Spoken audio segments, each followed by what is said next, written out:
Today, we're looking at Disney's Adventures in the Magic Kingdom on the NES. Disney's Adventures in the Magic Kingdom was released on the NES by Capcom in 1990. Join Disney's thrilling adventures in the Magic Kingdom for 6 silver keys to unlock the enchanted castle.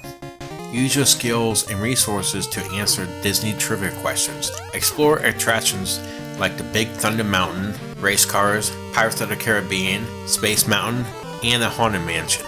Discover more adventures in the Magic Kingdom. Remember, if you're new to this channel, don't forget to hit the like and subscribe button as it helps us the channel grow. And don't forget to hit the notification button for all future videos. So, how is the Adventures in the Magic Kingdom today? Here is our review of Adventures in the Magic Kingdom on the NES.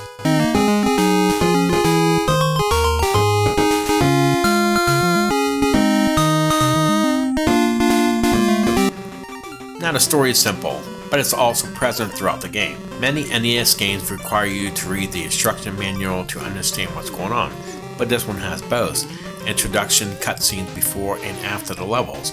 You'll wander in the theme park because you need to retrieve 6 keys that Goofy misplaced, and those keys will allow you to unlock the entrance to the castle to start the parade. It's a fairly simple story, but it's also enjoyable to see it present throughout the game rather than just the instruction. Strangely, there aren't many characters in this Disney game, most likely because they wanted to focus on the theme park rather than the characters. Obviously, there are many references to the Disney characters in the quiz game, but in person, the only ones who appear are Mickey, Goofy, Donald, and Pete, who is called Panhandle Pete for some reason.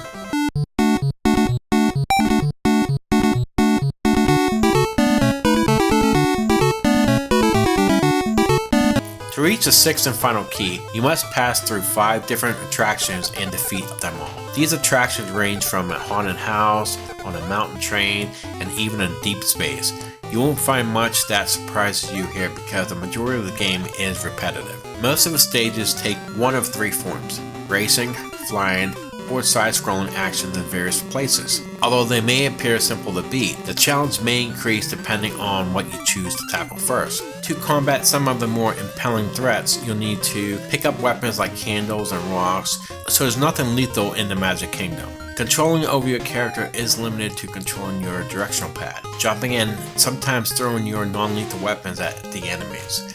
Some of the more difficult levels involving attempting to jump over pits and moving platforms, both of which need exact time and patience to overcome. There isn't much else to worry about because the game doesn't include any special moves or attacks. The simple controls makes this game simple to play and accessible to players of all skills.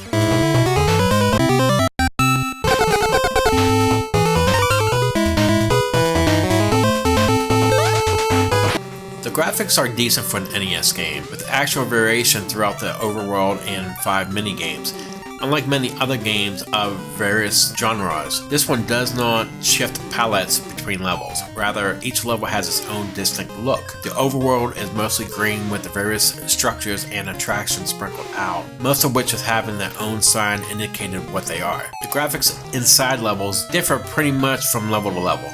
Big Thunder Mountain is really detailed with dinosaur skeletons and other objects laid out across the tracks. Space Mountain is obviously a big pit on the boring side, of which black and white because of its space stage. Autopia features a long course with a lot of background objects, and the platformer levels have really nice looking backgrounds with a lot of variety. The only thing to complain about is the platformer levels, where it appears that the sprites and the backgrounds were drawn completely separate, causing some sprites to stand out as odd looking in comparison to the background, and the game frequently overloads with enemies, resulting in slowdowns and a typical NES flickering.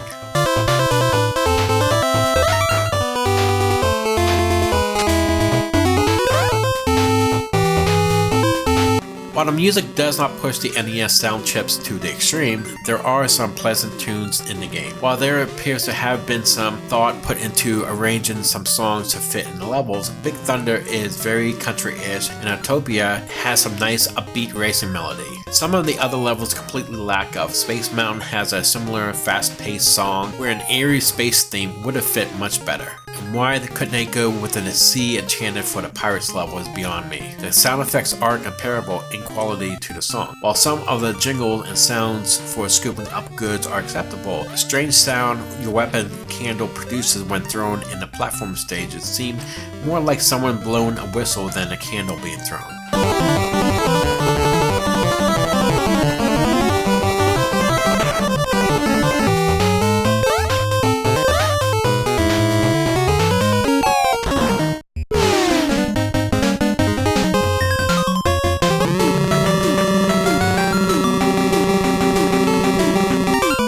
So, is Disney's Adventures in the Magic Kingdom any good today? The replay value in this game is solid. I like how there is a variety of mini games, and the games does have variety, and sure, it is fun to play. Some of the stages in this game are really hard. Try the Space Mountain mini game, sure, it is easy at first, but soon they jack up the speed and you are barely being able to keep up with how fast it's going. It gets annoying after a while, and it's definitely very challenging. The rest of the stages are just not as challenging, but some of the stages still have a decent challenge level to them. Overall, this is not a great game. I actually really did enjoy playing this. I had some fun playing through this game, and while it may not be the best Disney game on the NES, I would recommend this. Disney's Adventures in the Magic Kingdom for the NES. It's getting a 7 out of 10. What did you think about Adventures in the Magic Kingdom on the NES? That would do for this episode. Remember to like and subscribe if you like this review, and please leave comments below to share your thoughts. Thank you for watching, and I'll see you here on the next episode. Have a great day.